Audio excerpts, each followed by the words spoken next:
Verses 66 to 72. We have here the story of Peter's denying Christ. 1. It began in keeping at a distance from him. Peter had followed afar off, v. 54, and now was beneath in the palace, at the lower end of the hall. Those that are shy of Christ, are in a fair way to deny him, that are shy of attending on holy ordinances, shy of the communion of the faithful, and loath to be seen on the side of despised godliness. 2. It was occasioned by his associating with the high priest's servants, and sitting among them. They that think it dangerous to be in company with Christ's disciples, because thence they may be drawn in to suffer for him, will find it much more dangerous to be in company with his enemies, because there they may be drawn in to sin against him. 3. The temptation was, his being charged as a disciple of Christ, thou also wert with Jesus of Nazareth, v. 67. This is one of them, v. 69, for thou art a Galilean, one may know that by thy speaking broad, v. 70. It doth not appear that he was challenged upon it, or in danger of being prosecuted as a criminal for it, but only bantered upon it, and in danger of being ridiculed as a fool for it.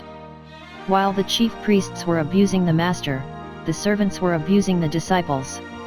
Sometimes the cause of Christ seems to fall so much on the losing side, that everybody has a stone to throw at it, and even the abjects gather themselves together against it. When Job was on the dunghill, he was had in derision of those that were the children of base men, Job 30:8. Yet, all things considered, the temptation could not be called formidable, it was only a maid that casually cast her eye upon him, and, for aught that appears, without design of giving him any trouble, said, Thou art one of them, to which he needed not to have made any reply, or might have said, And if I be, I hope that is no treason. 4. The sin was very great, he denied Christ before men, at a time when he ought to have confessed and owned him, and to have appeared in court a witness for him. Christ had often given notice to his disciples of his own sufferings, yet, when they came, they were to Peter as great a surprise and terror as if he had never heard of them before. He had often told them that they must suffer for him, must take up their cross, and follow him, and yet Peter is so terribly afraid of suffering, upon the very first alarm of it, that he will lie and swear, and do anything, to avoid it. When Christ was admired and flocked after, he could readily own him, but now that he is deserted and despised and run down, he is ashamed of him, and will own no relation to him. 5.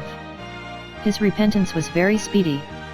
He repeated his denial thrice, and the third was worst of all, for then he cursed and swore, to confirm his denial, and that the third blow, which, one would think, should have stunned him, and knocked him down, startled him, and roused him up. Then the cock crew the second time, which put him in mind of his master's words, the warning he had given him, with that particular circumstance of the cock crowing twice, by recollecting that, he was made sensible of his sin and the aggravations of it, and when he thought thereon, he wept.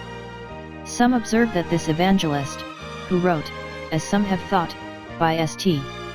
Peter's direction, speaks as fully of Peter's sin as any of them, but more briefly of his sorrow, which Peter, in modesty, would not have to be magnified, and because he thought he could never sorrow enough for great a sin. His repentance here is thus expressed, epibalo v ekle, where something must be supplied. He added to weep, so some, making it a Hebraism, he wept, and the more he thought of it, the more he wept, he continued weeping, he flung out, and wept, burst out into tears, threw himself down, and wept, he covered his face, and wept, so some, cast his garment about his head, that he might not be seen to weep, he cast his eyes upon his master, who turned, and looked upon him, so Dr. Hammond supplies it, and it is a probable conjecture. Or, as we understand it, fixing his mind upon it, he wept. It is not a transient thought of that which is humbling, that will suffice, but we must dwell upon it. Or, what if this word should mean his laying a load upon himself, throwing a confusion into his own face? He did as the publican that smote his breast, in sorrow for sin, and this amounts to his weeping bitterly.